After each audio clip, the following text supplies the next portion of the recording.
Okay, good morning, guys. This is episode 1 of Talking Ball with Signal Centre. I'm Joe Neighbour. We've got Steve O'Hare with us, give us a wave, and Ian Coleman as well. Howdy. Just going to run through headlines of yesterday, talk about what to expect in the day ahead, and have some fun with some charts as well. So just going to kick off with what happened in the UK yesterday. Obviously, we've got the general election now scheduled for the 12th of December. In terms of sterling reaction, it was quite muted. Still a high degree of uncertainty in terms of the outlook. Obviously, the political factors potentially in play over the coming weeks means that we're probably going to be braced for a choppy period of trading when it comes to sterling pairs. Just in terms of what to expect from the outcome and what the early odds are looking like from the bookmakers, it looks as though a conservative majority is the favourite outcome. 11 to 10 on this morning they were.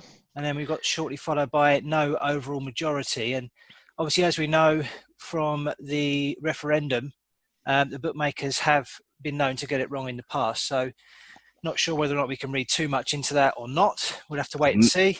I've never met a poor bookmaker, though. No, that's true. So they don't get it wrong often. She was like that. Yeah, in terms of UK stocks, they failed to get any kind of support from the election news. The index, FTSE 100 index, declined 0.3% on the day. Over in the US, again, it was quite narrow ranges, limited activity really ahead of the key US events today, which we'll cover shortly.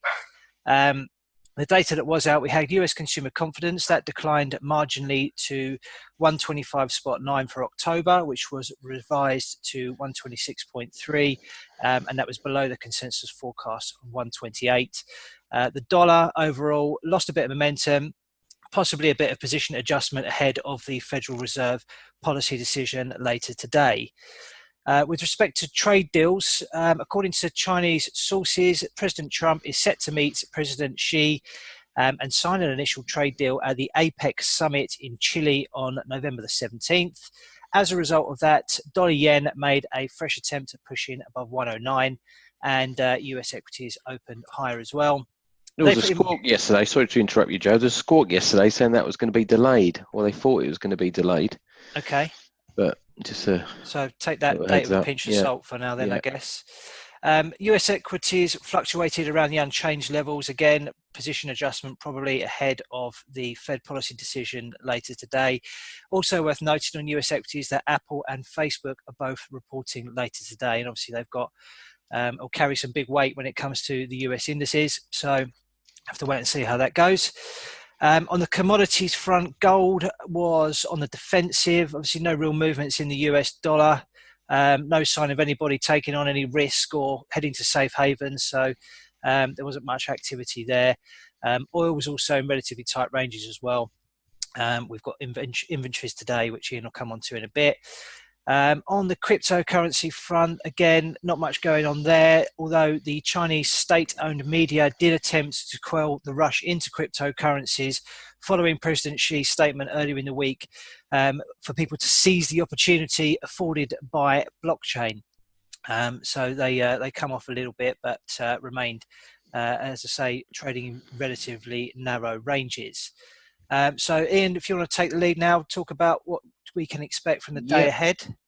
Yeah, there's a fair bit out of Europe, but sort of second tier or even third tier figures. CPI is due out from Europe, but obviously everybody's waiting for FOMC tonight. We've also got Bank of Canada interest rate decision. 3 o'clock today, we shouldn't be ignored. Might see a bit of fluctuation in the dollar before that, because obviously we've got the ADP employment change expected 120, last 135, and we've also got the US GDP figures that are due at 130 UK. So we might get a bit of movement in the dollar, but it'll probably settle down before FOMC tonight. Largely expected to cut by 25% from 2 to 1 3/4. It'll be the third successive cut in a row. Saying that 90% of analysts believe there's going to be a cut. Now, we all know that normally when there's a majority on one side, it doesn't happen. So we're going to look at the dollar index chart in a bit, and I'm quite speculative about sort of a bit of a rally in the dollar, obviously after after the meeting. Powell is out afterwards. It's all going to be about forward guidance, I think, today. Yeah, I'm sure he's not going to give away too much information, but I think if he highlights that, further cuts are limited, then, we could see a bit of strength up in the dollar. That's about it. Yeah, I think that's where it's going to hinge on mainly, is any sort of commentary that comes with it. I've got down a 95% chance of a cut, so it's basically nailed on, but then it is priced in, so people are expecting a cut. So just any sort of I don't think you're going to get much of a knee-jerk reaction, are you? Not really, no. If it's just vanilla sort of commentary, then no, we're not going to get any sort of like half decent movement. So I think it'll be. Shall I share this dollar chart? Yeah, so obviously dollar's going to be front and centre. This is what I'm seeing from a technical viewpoint. Share. Okay, so these are the 4 time frames that I've got on. Let's just drop that off a sec. You got enough tabs open there, Ian? Yeah, I like a tab. I've actually cut them down. I used to have about 36, but it's not as bad as it used to be. This monthly chart, I like the candle here for long term. It's a bearish outside candle, often indicates the end of a trend and the start of a new downward bias. So over the long term, I think the dollar still moves to the downside. But so we haven't got a lot of time to reverse that now, have we? Obviously, being on the 30th of the month. No, exactly. Pretty set that we're gonna get that candle on a monthly basis. Yeah, I mean, you'd have to move all the way back up to 98.74 to break that. So I doubt that's going to happen today. I mean, if we look at this chart, I mean, this is probably a favoured chart. So that's impulsive move to the downside. This is the daily chart. And then we've had this correction higher. Now, I think the prime area to get short of dollars is up here, 98.64, 98.70. So it's a retest of that trend line break. It's also a previous swing low, and it's also a 61.8% fib. And that, to me, just doesn't feel like enough of a recovery. And looking at time frames as well, I mean, really, if it's a corrective time frame, if you're looking at Elliott wave, then you got 1, 2, 3, 4 down in 5, close to 261.8%, close to a previous swing low. So I think this corrective move higher should be a bit more sustained. And if we go to this chart here, it's a bit more annotated, a bit more and more waffle on there. More arrows. You have. Yeah, no, I like an arrow. I'm trying to get this AB equals CD formation. So basically that's AB. The dip lower yesterday, let's just break it down to 8 hours. The dip lower yesterday is that your little mid wave, if you like. I mean, prime is probably down here, but these are confluence areas. So we've got 50% there, 38.2% there. And I think we're just going to see choppy upward is what I'm expecting. I think even if we see a move down in the dollar on the figures, I think it's going to be limited. Yeah. And I prefer to buy dips really. But like I was saying earlier, my favoured trade is really dollar CAD, because I think you can take advantage of both there, because they're not expected to cut in Canada. 1 3/4 we stand at the moment, not expected to cut. They might do something, and I quite like the formation in dollar CAD. But anyway, we'll talk about that in a minute. I'll stop sharing my screen now. Cool. So we're going to have a bit of fun with making some trade calls. So Steve, if you want to sort of explain what we're trying to do here, and scary. Yeah, it looks a bit scary. We're talking about a sort of trader's challenge, or an analyst trader's challenge, and the 3 of us are going to take part in a gun to your head challenge. And this is where we're going to make immediate call during this podcast, and we're going to pick a trade to enter right now. The accuracy, obviously, of it will vary. These are, trades we're being forced into because we're going to show off how great we are, I think. We will. So we'll each pick a market to trade. It can be the same one. It can be different ones. We'll have a reason for it, and we'll show you a chart for it. And each trade we pick expires at 9 p.m, very much like our intraday trade ideas. They may not marry up to the intraday trade ideas because The intraday trade ideas aren't forced. We sometimes have trades where we're buying dips or selling rallies. So it's more of a predictive trade. This is gun to your head. So who's going to go first? We might as well set us off. Okay, so I'll share the right screen. So we're going to keep track of these in a sort of a league table format just to see how each of us do over the course of time. And we'll hopefully engage with a few guys in our Telegram chat as well to get them involved and see if they can pit their wits against us analysts. Yeah. Steve, what you got? You're talking about me having a lot of charts, Stevie. Oh, is this the right? Am I sharing the right one? Because you haven't seen the other screen. We got a total 8 there. Yeah, I know. It's I've hidden the 1, 2, and 3 minute charts. Oh, have you? Good. And the tick chart. No, I'm going to look at gold. Gold is something which I follow quite closely. I've been trading it a little bit more actively recently. I'm going to run through a little bit of the time frames because it's not a straightforward trade today, and it is a bit of a reaction.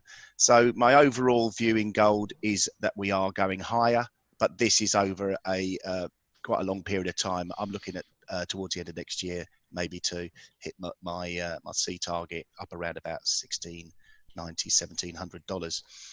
In the meantime, on a weekly basis, we've had shooting stars going back to end of August, early September.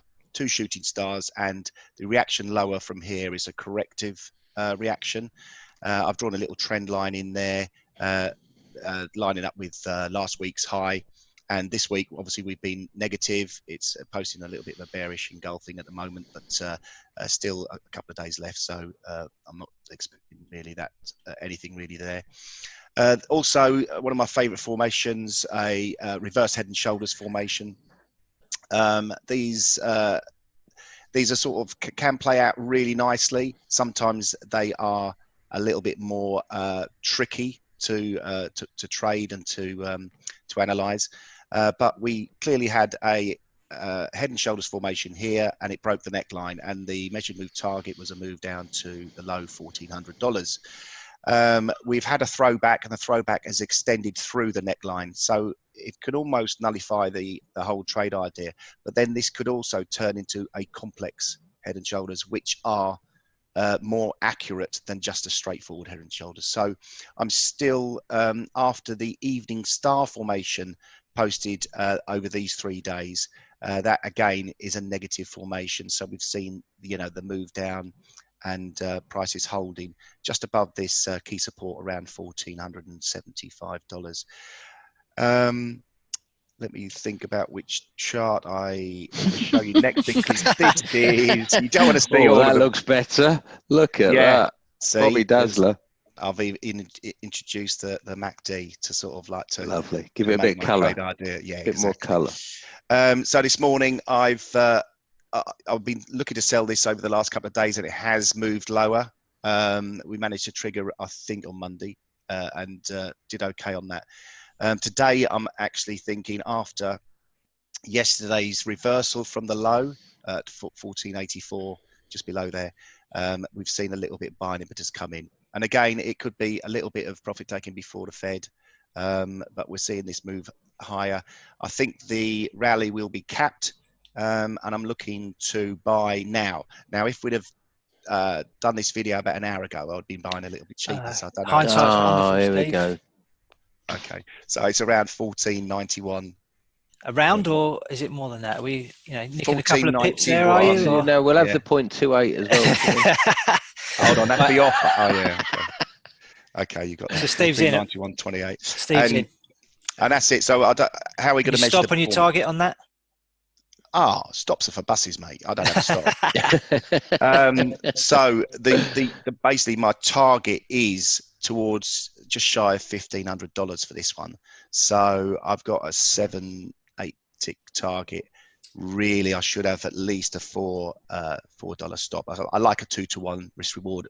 Prefer 3-to-1, but I don't think I'm going to squeeze that out there today. So my 1491, 1487 stop. And what's your target? 14.99 or? Yeah, lovely. That's perfect. Okay, so we're going to manage these throughout the day, probably via the Telegram chat, I guess, for people that have watched. So, are we allowed to manage them, or we just got to let them ride? I think we've got to let him ride. Okay, just let him ride then. Gun to the head, you Fine. You can't. Yeah. All right. No messing. Ian, what have you got? Steve, you want to stop sharing your screen? Let Ian have a go. I have got a Bobby Dazzler. Right. How do working on my dollars. Stop sharing. How to stop sharing? Top of your screen. Top of one of your screens. You've got about 10, haven't you? Yeah, I've stopped you. He's forced out. Before you chucked him out. Let's have a look. Right. Can you see that? Mm-hmm. Dollar CAD. A very wobbly, Gartley formation, I think. But working on my dollar bias, thinking that the dollar's going to move to the upside. We've also potentially got a double whammy out of Canada if they cut rates. Unlikely, but you never know. What I do like is this here, which is the bullish outside day posted yesterday. Near a swing low, so an area of support. Like I said, possible Gartley, but it's a bit iffy. The prime long entry was 130.70, but I'll take 130.81, Joe. Okay. There was basically a pullback level at 130.70. We got down to 130.75 today. Target, I'm actually going to aim just for this one since it's intraday, 131.70.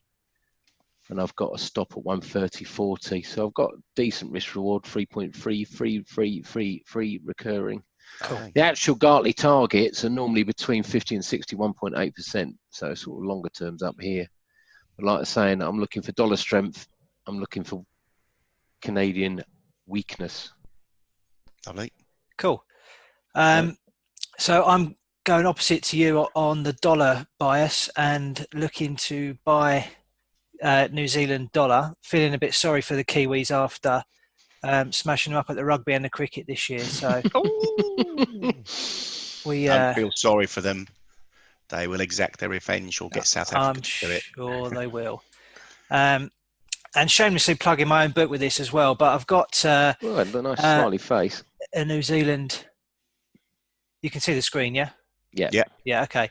So I've got the weekly chart here. So got a big old support level which dates back to 2015. On the daily, I think there's a bit of a bottom pattern taking shape. On the 4 hour, we've got this head and shoulders. We've had a throwback to retest around this support here.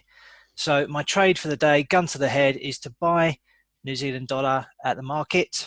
So we've got 63.56, targeting 64.12, and got stop loss below the lows here at 63.32. Nice. Lovely. I like that. I hope not. I hope it's not lovely. Well, hopefully one of us will be right. It won't just be a I'll be dead in the water otherwise. Yeah. Yeah. Okay, doke. So, yeah, 3 trades there. Obviously, guns to our head rather than being sort of well thought out and waiting for the market to come to us. So we'll see how they play out. This is our first recording of Talking Ball. We hope to do these on a daily basis. We hope to have the odd guest join us along the way. These are going to be on YouTube and our website.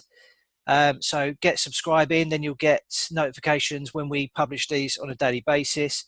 And also come and join us on our Telegram group. We've got a lovely little community building there, some real helpful people, and hopefully people are learning some good stuff as a result of being a part of it. So any feedback you've got from our morning podcast as well, we'll be very grateful. And we'll see you again tomorrow. Lovely. Cheers. Cheerio. Thanks, right, guys. Cheers, guys. Bye-bye. See you later.